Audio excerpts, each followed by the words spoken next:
আমরা যারা বিভিন্ন ধরনের প্রোডাক্ট বা সার্ভিস মার্কেটিং করি, লিড জেনারেশন আমাদের খুব পাওয়ারফুল একটা মেথড যেটার মাধ্যমে আমরা সহজেই মার্কেটিং করতে পারি। তো লিড জেনারেশনের ক্ষেত্রে আমাদের ইমেইল কালেক্ট করার পর আমরা যখন একটা ইমেইল ক্যাম্পেইন রান করব, তার আগে অবশ্যই আমাদের ইমেইল ভ্যালিডিটি চেক করা দরকার। তো যদি ইমেইল ভ্যালিডেট না থাকে বা ট্রু ইমেইল না হয়, তাহলে দেখা যাবে বাউন্স রেট বেড়ে যাবে এবং যে ইমেইলের মাধ্যমে আমি ক্যাম্পেইনগুলো রান করতেছি সেই ইমেইলের সাকসেস রেশিও কমে যাবে এবং ইনবক্সে হিট না করে স্প্যামে যাচ্ছে।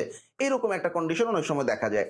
সো আমাদের জানতে হবে কিভাবে ইমেল ভ্যালিডেশন করতে হয় before running email campaign. So আমি একটা ওয়েবসাইটে আছি, ওয়েবসাইটের নাম হচ্ছে zerobounce.net। এটাতে প্রত্যেক দিন আমি কিছু নির্দিষ্ট ক্রেডিট পাবো যেগুলো দিয়ে ইমেল ভ্যালিডেট করতে পাবো। পাশাপাশি আরেকটা লিঙ্ক দেখতে পাচ্ছি উপরে ব্রাউজারে, quickemailvalidation.com। এটাতে আমি ডেইলি 50টা করে ইমেল ভ্যালিডেট করতে পারবো। Let's see. সো ধরা যাক আমি আমার একটা ইমেল দিচ্ছি এবং আমি দেখতে চাচ্ছি আমার এই ইমেলটা আসলে ভ্যালিড কিনা। সো ভেরিফাই ইমেল অ্যাড্রেস বাটনে ক্লিক করলাম, আমাকে দেখাচ্ছে সেফ টু সেন্ড, তার মানে ইমেলটা ভ্যালিড। বেসিক্যালি ওরা যেটা করে এমএক্স রেকর্ড চেক করে দেখে, এছাড়াও আমাদের এসএমটিপি সার্ভারটা সে পাচ্ছে কিনা সেটা চেক করে দেখে। এটা সাধারণত 3টে স্টেট হয়ে থাকে। 1 নাম্বার হচ্ছে ফুল ভ্যালিড, 2 নাম্বার হচ্ছে ইনভ্যালিড, 3 নাম্বার হচ্ছে অ্যাকসেপ্ট অল।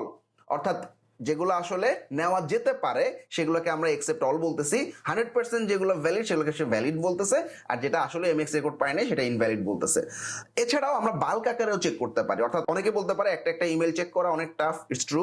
ধরা যাক 5000 বা 10,000 ইমেল আছে, তখন কিন্তু ভ্যালিডেট করার জন্য আমাদের বাল্ক ভ্যালিডেশন করতে হবে। See upload email list. তো আমার কাছে যদি কোনো একটা ইমেলের ডেটাবেস থাকে যেখানে নাম, ইমেল, ফোন নাম্বার ইত্যাদি জিনিস আছে, সেইগুলো আমরা খুব সহজে এখান থেকে ভ্যালিডেট করতে পারবো। সো আমার এখানে একটা শিট আছে যেখানে আমার 5টা লিড আছে, ইমেইল সহ, ফোন নাম্বার সহ। সো এখন আমরা ডাউনলোড বাটনে ক্লিক করব। ডাউনলোড করার সময় আমি বলবো শুধুমাত্র ভ্যালিড ইমেল যেগুলো সেগুলো আমাকে ডাউনলোড করে দাও। ডাউনলোড করে ফেললাম।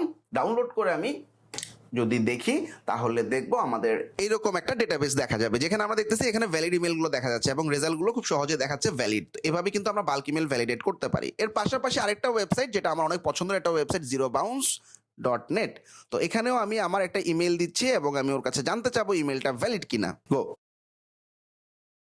So valid. সো এভাবে যদি আমরা শুধুমাত্র ভ্যালিড ইমেলগুলোকে টার্গেট করে ইমেল ক্যাম্পেইন রান করি, সেখানে সাকসেস রেট অনেক বেশি থাকবে। Thank you.